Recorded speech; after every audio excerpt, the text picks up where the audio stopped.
ರಾಜ್ಯದ ಪ್ರತಿಷ್ಠಿತ ಜಿಲ್ಲಾ ಮಧ್ಯವರ್ತಿ ಸಹಕಾರಿ ಬ್ಯಾಂಕುಗಳಲ್ಲಿ ಒಂದಾಗಿರುವ ಉತ್ತರ ಕನ್ನಡ ಜಿಲ್ಲೆಯ ಕೆಡಿಸಿಸಿ ಬ್ಯಾಂಕ್ನಲ್ಲಿ 71ನೇ ಅಖಿಲ ಭಾರತ ಸಹಕಾರ ಸಪ್ತಾಹ ಕಾರ್ಯಕ್ರಮವನ್ನು ಹಮ್ಮಿಕೊಳ್ಳಲಾಗಿದ್ದು, ಕಾರ್ಯಕ್ರಮವನ್ನು ಶಾಸಕರು ಹಾಗೂ ಕೆಡಿಸಿಸಿ ಬ್ಯಾಂಕ್ನ ಅಧ್ಯಕ್ಷರು ಆಗಿರುವ ಶಿವರಾಮ್ ಹೆಬ್ಬಾರ್ ಅವರು ದೀಪ ಬೆಳಗಿಸುವುದರ ಮೂಲಕ ಉದ್ಘಾಟಿಸಿದರು.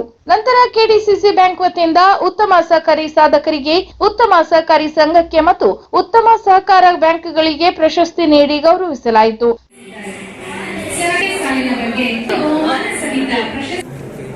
ಜಿಲ್ಲೆಯಲ್ಲಿ ಅತ್ಯುತ್ತಮ ಸಹಕಾರಿ ಸಂಘಕ್ಕೆ ನೀಡುವ ಶ್ರೀ ಎಸ್.ಪಿ. ಪಂಡಿತ್ ಬಹುಮಾನವನ್ನು 2023-24 ವಿವಿಧೋದ್ದೇಶ ಪ್ರಾಥಮಿಕ ಕೃಷಿ ಸಹಕಾರ ಸಂಘ ನಿಮಿತ್ತ ನಾಣಿಕಟ್ಟ ಶ್ರೀ ಎಸ್.ಪಿ. ಪಂಡಿತ್ ಮುಂಡಗೋಡು ತಾಲೂಕಿನಿಂದ ಇಂದೂರ ವಿವಿಧೋದ್ದೇಶ ಪ್ರಾಥಮಿಕ ಗ್ರಾಮೀಣ ಕೃಷಿ ಸಹಕಾರಿ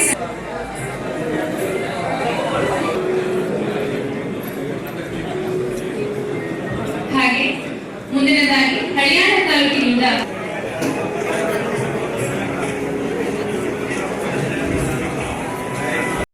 ನಂತರ ಮಾತನಾಡಿದ ಕೆಡಿಸಿಸಿ ಬ್ಯಾಂಕ್ ಅಧ್ಯಕ್ಷ ಶಿವರಾಮ್ ಹೆಬ್ಬಾರ್ ಅವರು ಈ ಸಮಾಜಕ್ಕೆ ಸಹಕಾರಿ ಕ್ಷೇತ್ರ ನೀಡಿದ ಕೊಡುಗೆ ಅನನ್ಯ. ಇನ್ನು ಈ ವೇಳೆ ಬ್ಯಾಂಕಿನ ಉಪಾಧ್ಯಕ್ಷರಾದ ಮೋಹನ್ ದಾಸ್ ನಾಯ್ಕ್, ವ್ಯವಸ್ಥಾಪಕ ನಿರ್ದೇಶಕರಾದ ಶ್ರೀಕಾಂತ್ ಭಟ್ ಸೇರಿದಂತೆ ಇನ್ನಿತರರು ಉಪಸ್ಥಿತರಿದ್ದರು. ರೈತ ಉತ್ಸಾಹ ಮಾಡ್ತಾ ಜೀವಂತವಾಗಿದ್ದಾನೆ.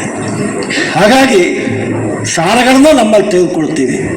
ಹಾಗೆ ನಿಮ್ಮ ಡೆಪಾಸಿಟ್ಗಳು ನಮ್ಮ ಸಂಘದಲ್ಲಿ ಇರತಕ್ಕಂಥ ಪದ್ಧತಿಗೆ ಹೋಗಿ ದಯವಿಟ್ಟು ಬೇರೆ ಕಡೆ ಈ ಕುರಿತು ಲಕ್ಷ್ಯ ಹಾಕಬೇಡಿ ಹೇಳುವಂಥ ವಿನಂತಿಯನ್ನು ಮಾಡ್ತಾ ನನ್ನ ಜಿಲ್ಲೆಯ ಮಾಧ್ಯಮದ ಬಂಧುಗಳಿಗೆ ನಾನು ವಿನಂತಿ ಮಾಡ್ತೇನೆ.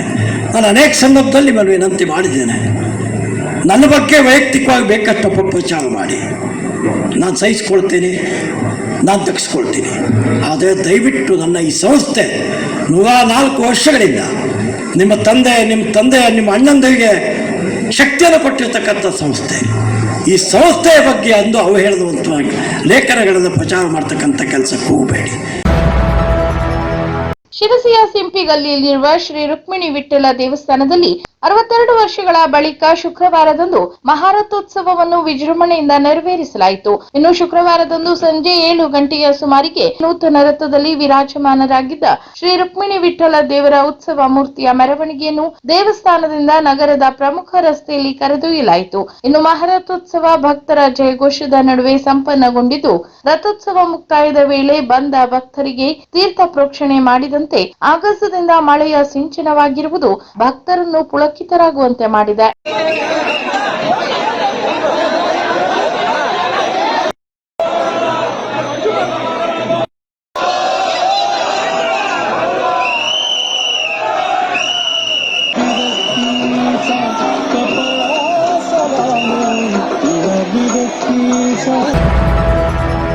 ಶಿರಸಿ ಜಿಲ್ಲಾ ಸರ್ಕಾರಿ ನೌಕರರ ಸಂಘದ ಚುನಾವಣೆ ನಡೆದಿದ್ದು, ಶನಿವಾರದಂದು ಮಧ್ಯಾಹ್ನ 4 ಗಂಟೆಯ ನಂತರ ಎಣಿಕೆ ಕಾರ್ಯ ನಡೆದಿದೆ. ಇನ್ನು 47 ಸ್ಥಾನಗಳ ಪೈಕಿ 35 ಅಭ್ಯರ್ಥಿಗಳ ಆಯ್ಕೆ ಅವಿರೋಧವಾಗಿದ್ದು, ಉಳಿದ 12 ಸ್ಥಾನಗಳಿಗೆ ಚುನಾವಣೆ ನಡೆದಿದೆ. ಶಿಕ್ಷಕರ ಕ್ಷೇತ್ರದಲ್ಲಿ ಹೆಚ್ಚಿನ ತುರುಸಿನ ಚುನಾವಣೆ ಕಂಡು ಬಂದಿದೆ. ಇನ್ನು ಸಂಘದ ಕೇಂದ್ರ ಕಚೇರಿ ಶಿರಸಿಯಲ್ಲಿ ಚುನಾವಣೆ ಪ್ರಕ್ರಿಯೆ ನಡೆಯುತ್ತಿದ್ದ ವೇಳೆ ನಿವೃತ್ತ ಅಧಿಕಾರಿ ಬಿಡಿ ನಾಯ್ಕ್ ಚುನಾವಣಾಧಿಕಾರಿಯಾಗಿ ಕಾರ್ಯನಿರ್ವಹಿಸಿದ್ದಾರೆ.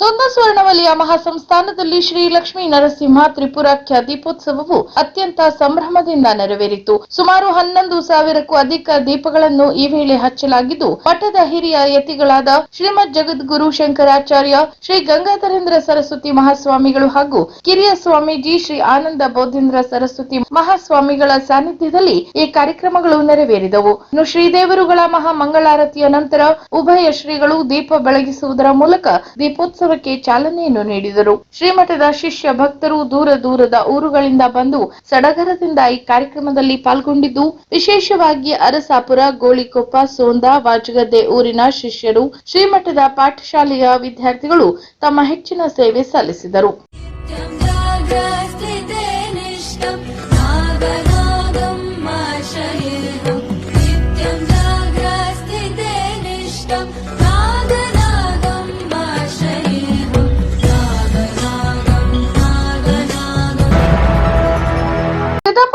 ತಾಲೂಕಿನ ಗ್ರಾಮ ಪಂಚಾಯತ್ ಮಟ್ಟದ ಸಂಜೀವಿನಿ ಒಕ್ಕೂಟ ಸಿಬ್ಬಂದಿಗಳು ವಿವಿಧ ಬೇಡಿಕೆಗಳನ್ನು ಈಡೇರಿಸುವಂತೆ ಆಗ್ರಹಿಸಿ ತಾಲೂಕು ಪಂಚಾಯತ್ ಕಾರ್ಯನಿರ್ವಹಣಾಧಿಕಾರಿಗಳಿಗೆ ಮನವಿ ಸಲ್ಲಿಸಿದರು.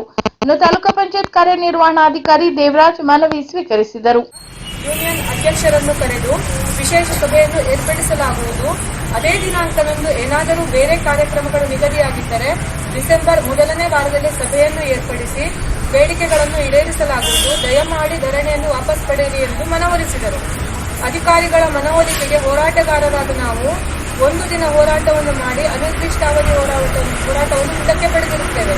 ಷರತ್ತು ಸರ್ಕಾರ ಸಚಿವರು ಅನಾರೋಗ್ಯದಿಂದ ಇತ್ತೀಚೆಗೆ ನಿಧನರಾದ ರಣಧೀರ ಖ್ಯಾತಿಯ ಕನ್ನಡ ಅಭಿಮಾನಿ ಹಾಗೂ ಕೆಎಸ್ಆರ್ಟಿಸಿ ಚಾಲಕ ಕೋಲ್ಸಿರ್ಸಿಯ ಈರೇಶ್ ರಾಮನಾಯ್ಕ್ ಇವರ ಮನೆಗೆ ಶಾಸಕ ಭೀಮಣ್ಣ ನಾಯ್ಕ್ ಭೇಟಿ ನೀಡಿ ಸಾಂತ್ವನ ಹೇಳಿ ವೈಯಕ್ತಿಕ ಧನ ಸಹಾಯ ಮಾಡಿದರು.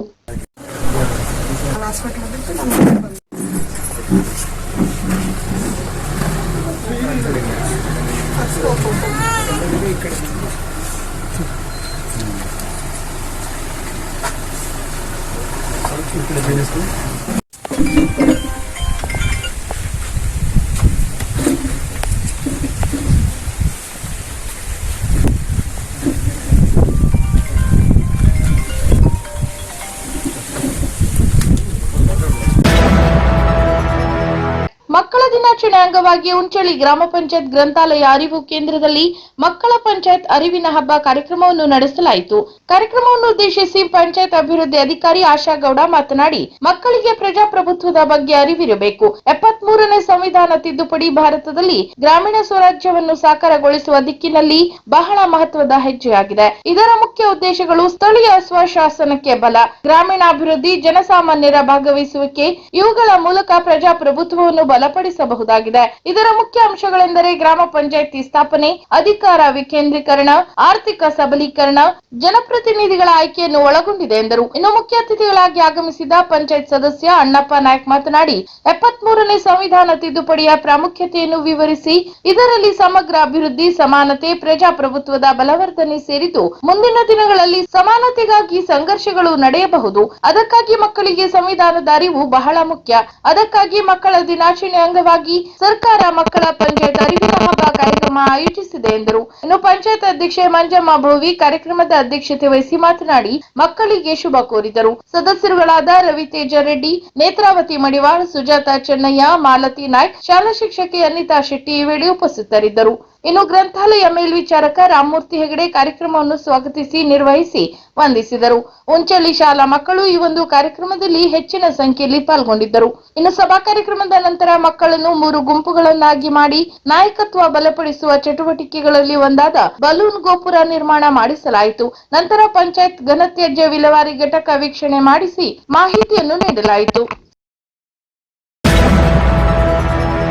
ಸಿದ್ದಾಪುರ ತಾಲೂಕಿನ ಪದವಿ ಪೂರ್ವ ಕಾಲೇಜುಗಳ ಸಾಂಸ್ಕೃತಿಕ ಸಹಪಠ್ಯ ಚಟುವಟಿಕೆಗಳ ಸ್ಪರ್ಧಾ ಕಾರ್ಯಕ್ರಮ ಸರ್ಕಾರಿ ಪದವಿ ಪೂರ್ವ ಕಾಲೇಜು ನಾಣಿಕಟ್ಟದಲ್ಲಿ ನಡೆಯಿತು. ಶಿರಸಿ ಸಿದ್ದಾಪುರ ಕ್ಷೇತ್ರದ ಶಾಸಕ ಭೀಮಣ್ಣ ನಾಯ್ಕ್ ಅವರು ಕಾರ್ಯಕ್ರಮವನ್ನು ಉದ್ಘಾಟಿಸಿ ಮಾತನಾಡಿ, ವಿದ್ಯಾರ್ಥಿಗಳಲ್ಲಿ ಕ್ರೀಡೆಯಲ್ಲಿ ಇರುವಂತೆ ಸಾಂಸ್ಕೃತಿಕ ಚಟುವಟಿಕೆಯಲ್ಲೂ ಕೂಡ ಆಸಕ್ತಿ ಇರಬೇಕು ಮತ್ತು ತಮ್ಮ ಪ್ರತಿಭೆಯನ್ನು ಬೆಳೆಸಿಕೊಂಡು ಸಮಾಜಕ್ಕೆ ಅನುಕೂಲವಾಗುವಂತಹ ಕಾರ್ಯವನ್ನು ಮಾಡಬೇಕು ಎಂದರು. ಇನ್ನು ಸೋಲಿಗೆ ಕುಗ್ಗದೆ, ಜಯಕ್ಕೆ ಅಹಂಕಾರ ಪಡದೆ ಜೀವನದಲ್ಲಿ ಗೆಲುವನ್ನು ಸಾಧಿಸಬೇಕು. ಶಿಕ್ಷಣ ಸಂಸ್ಥೆಯಲ್ಲಿ ಮುಖ್ಯಸ್ಥರು ಮತ್ತು ಉಪನ್ಯಾಸಕರು ಕಾಳಜಿ ಕೊಡುವಂತೆಯೇ ಅಭಿವೃದ್ಧಿ ಸಮಿತಿ ಪದಾಧಿಕಾರಿಗಳು ಕಾರ್ಯನಿರ್ವಹಿಸಬೇಕು. ಆಗ ಮಾತ್ರ ಉತ್ತಮ ಶಿಕ್ಷಣ ವ್ಯವಸ್ಥೆ ಅಸ್ತಿತ್ವಕ್ಕೆ ಬರಲು ಸಾಧ್ಯ ಎಂದು ಅಭಿಪ್ರಾಯಪಟ್ಟರು. ನಂತರ ಗ್ರಾಮ ಪಂಚಾಯತ್ ಅಧ್ಯಕ್ಷೆ ಯಶೋಧ ನಾಯ್ಕ್, ಕಾಲೇಜು ಅಭಿವೃದ್ಧಿ ಸಮಿತಿ ಉಪಾಧ್ಯಕ್ಷ ಮಹೇಶ್ ಹೆಗಡೆ, ಉಪನ್ಯಾಸಕರ ಸಂಘದ ತಾಲೂಕಾ ಅಧ್ಯಕ್ಷ ಮಂಜಪ್ಪ ಎಂಜೆ ಮಾತನಾಡಿ ಶುಭ ಕೋರಿದರು. ಇನ್ನು ಕಾರ್ಯಕ್ರಮದ ಅಧ್ಯಕ್ಷತೆಯನ್ನು ವಹಿಸಿದ್ದ ಕಾಲೇಜಿನ ಪ್ರಾಚಾರ್ಯ ಎಂಕೆ ನಾಯ್ಕ್ ಹೊಸಳ್ಳಿ, ಕ್ರೀಡಾ ಸ್ಪರ್ಧೆಗಳು ದೈಹಿಕವಾದ ಶಕ್ತಿಯನ್ನು ತುಂಬುವಂತೆ ಸಾಂಸ್ಕೃತಿಕ ಸ್ಪರ್ಧೆಗಳು ಮನಸ್ಸು ಮತ್ತು ಹೃದಯವನ್ನು ತುಂಬುತ್ತವೆ ಎಂದರು. ತಾಲೂಕಿನ ನೋಡಲ್ ಕಾಲೇಜಿನ ಪ್ರಾಚಾರ್ಯ ಭಾಸ್ಕರ್ ಹೆಗಡೆ, ನಾಣಿಕಟ್ಟ ಗ್ರಾಮ ಪಂಚಾಯತ್ ಉಪಾಧ್ಯಕ್ಷ ವೆಂಕಟೇಶ್ ಹೆಗಡೆ, ಸದಸ್ಯ ಗಣಪತಿ ಹೆಗಡೆ, ಕಾಲೇಜು ಅಭಿವೃದ್ಧಿ ಸಮಿತಿ ಸದಸ್ಯರಾದ MR Naik, RM Hegde, Balachandra Hegde, Umesh Naik, Lakshminarayan Hegde, Babu Adidravida, Satish Naik, Raju T Naik ವೇದಿಕೆಯಲ್ಲಿ ಉಪಸ್ಥಿತರಿದ್ದರು. ಇನ್ನು ಸಿಂಚನ ಸಂಘಟಿಗರ ಪ್ರಾರ್ಥನೆಯಿಂದ ಕಾರ್ಯಕ್ರಮ ಆರಂಭಗೊಂಡಿದ್ದು, ಉಪನ್ಯಾಸಕರಾದ ಎಂಜಿ ಹೆಗಡೆ ಕಾರ್ಯಕ್ರಮದ ಅತಿಥಿಗಳನ್ನು ಸ್ವಾಗತಿಸಿ ಎಚ್ಎಸ್ ನಾಯ್ಕ್ ವಂದಿಸಿದರು. ತಿಳಿಸಿದರು. ಅಂತೆಯೇ ಎಂಐ ಹೆಗಡೆ ಕಾರ್ಯಕ್ರಮ ನಿರೂಪಿಸಿದರು. ಸಿದ್ದಾಪುರ ತಾಲೂಕಿನ 8 ಪದವಿ ಪೂರ್ವ ಕಾಲೇಜುಗಳ ವಿದ್ಯಾರ್ಥಿಗಳು ಈ ಒಂದು ಸ್ಪರ್ಧೆಯಲ್ಲಿ ಪಾಲ್ಗೊಂಡಿದ್ದು, ಸ್ಪರ್ಧೆಯಲ್ಲಿ ವಿಜೇತರಾದ ವಿದ್ಯಾರ್ಥಿಗಳಿಗೆ ಇದೇ ವೇಳೆ ಪ್ರಶಸ್ತಿ ಪ್ರದಾನ ಮಾಡಲಾಯಿತು. ಇನ್ನು ನಾಣಿಕಟ್ಟ ಕಾಲೇಜು ಸಮಗ್ರ ವೀರಾಗ್ರಣಿ ಪ್ರಶಸ್ತಿ ಪಡೆದುಕೊಂಡಿತು. ಕನ್ನಡ ಸಾಹಿತ್ಯ ಸಮ್ಮೇಳನದಲ್ಲಿ ಭಾಗವಹಿಸಿದ ಪೊಲೀಸ್ ಅಧೀಕ್ಷಕ ಎಂ ನಾರಾಯಣ್ ಮೈಕ್ ಹಿಡಿದು ಕನ್ನಡ ಗೀತೆಗಳನ್ನು ಹಾಡಿದರು. ಅವರ ಹಾಡಿಗೆ ಅಲ್ಲಿ ನೆರೆದಿದ್ದ ಅನೇಕರು ಕುಣಿದು ಕುಪ್ಪಳಿಸಿದರು. ಇನ್ನು ಕಾರವಾರದ ಸಾಯಿ ಮಂದಿರ ರಸ್ತೆಯ ದೈವಜ್ಞ ಮಂಟಪದಲ್ಲಿ ಶುಕ್ರವಾರ ಕನ್ನಡ ಸಾಹಿತ್ಯ ಪರಿಷತ್ 8ನೇ ಸಾಹಿತ್ಯ ಸಮ್ಮೇಳನವನ್ನು ಸಂಘಟಿಸಿತ್ತು. ಈ ಕಾರ್ಯಕ್ರಮದಲ್ಲಿ ಪೊಲೀಸ್ ಅಧೀಕ್ಷಕ ಎಂ ನಾರಾಯಣ್ ಅವರು ಮುಖ್ಯ ಅತಿಥಿಯಾಗಿದ್ದರು. ವೇದಿಕೆ ಏರಿದ ಎಂ ನಾರಾಯಣ್ ಅವರು ಮೈಕ್ ಹಿಡಿದು ಕನ್ನಡ ಗಾಯನಗಳನ್ನು ಪ್ರಸ್ತುತಪಡಿಸಿದರು. ಹುಟ್ಟಿದರೆ ಕನ್ನಡ ನಾಡಿನಲ್ಲಿ ಹುಟ್ಟಬೇಕು ಎಂದು ಅವರು ಹಾಡುವಾಗ ನೆರೆದಿದ್ದವರು ಕನ್ನಡ ಬಾವುಟ ಹಿಡಿದು ನೃತ್ಯ ಮಾಡಿದರು. ಇನ್ನು ಜನಶಕ್ತಿ ವೇದಿಕೆ ಅಧ್ಯಕ್ಷ ಮಾಧವ್ ನಾಯಕ್, ಕನ್ನಡ ಸಾಹಿತ್ಯ ಪರಿಷತ್ ಜಿಲ್ಲಾಧ್ಯಕ್ಷ ಬಿಎನ್ ವಾಸರೆ, ಪ್ರಮುಖರಾದ ಕೆಡಿ ಪೆಡ್ನೇಕರ್, ಬಾಬು ಶೇಖ್, ರಾಜೇಂದ್ರ ಅಂಚೇಕರ್, ಶಿವಾನಂದ್ ನಾಯಕ್, ರಾಮು ನಾಯಕ್ ಸೇರಿದಂತೆ ಇತರರು ಇವರ ಗಾನಕ್ಕೆ ತಕ್ಕಂತೆ ಹೆಜ್ಜೆ ಹಾಕಿದರು.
ರೂಪಾಯಿಗೆ ಬೇಡಿಕೆ ಇಟ್ಟು 2 ಲಕ್ಷ ರೂಪಾಯಿ ಸ್ವೀಕರಿಸಿದ್ದ ಪುರಸಭೆ ಮುಖ್ಯಾಧಿಕಾರಿ ನೀಲಕಂಠ ಮೇಸ್ತಾ ಶುಕ್ರವಾರ 50,000 ರೂಪಾಯಿ ಹಣ ಪಡೆಯುವ ವೇಳೆ ಸಿಕ್ಕಿಬಿದ್ದಿದ್ದಾರೆ.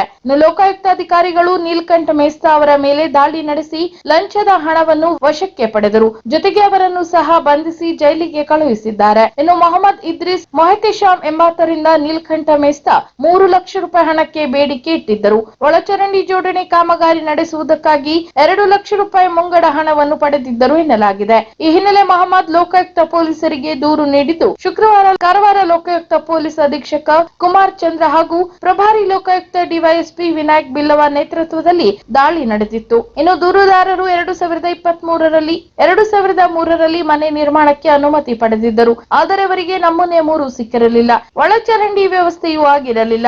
ಆರೋಪಿ ಅಧಿಕಾರಿ ನಮೂನೆ 3 ವಿತರಿಸಲು 2 ಲಕ್ಷ ರೂಪಾಯಿ ಹಣ ಪಡೆದು 93,000ಕ್ಕೆ ರಸೀದಿ ನೀಡಿದ್ದರು. ಆದಾಗ್ಯೂ ಕೆಲಸ ಮಾಡಿಕೊಡಲು ಮತ್ತೆ 1 ಲಕ್ಷ ರೂಪಾಯಿ ಬೇಡಿಕೆ ಇಟ್ಟಿದ್ದರು. ಇನ್ನು ಲಂಚ ಕೊಟ್ಟರೂ ಕೆಲಸ ಆಗದ ಕಾರಣ ಹಾಗೂ ಮತ್ತೆ ಲಂಚ ಬೇಡಿದ ಕಾರಣ ದೂರುದಾರರು ಲೋಕಾಯುಕ್ತರ ಮೊರೆ ಹೋಗಿದ್ದರು. ಇನ್ನು ದಾಳಿ ನಡೆಸಿದ ಲೋಕಾಯುಕ್ತ ಅಧಿಕಾರಿಗಳು ನೀಲಕಂಠ ಮೇಸ್ತಾ ಅವರನ್ನು ವಿಚಾರಣೆಗೆ ಒಳಪಡಿಸಿದ್ದಾರೆ. 20ಕ್ಕೂ ಅಧಿಕ ಲೋಕಾಯುಕ್ತ ಪೊಲೀಸ್ ಸಿಬ್ಬಂದಿ ಈ ದಾಳಿಯಲ್ಲಿ ಪಾಲ್ಗೊಂಡಿದ್ದರು.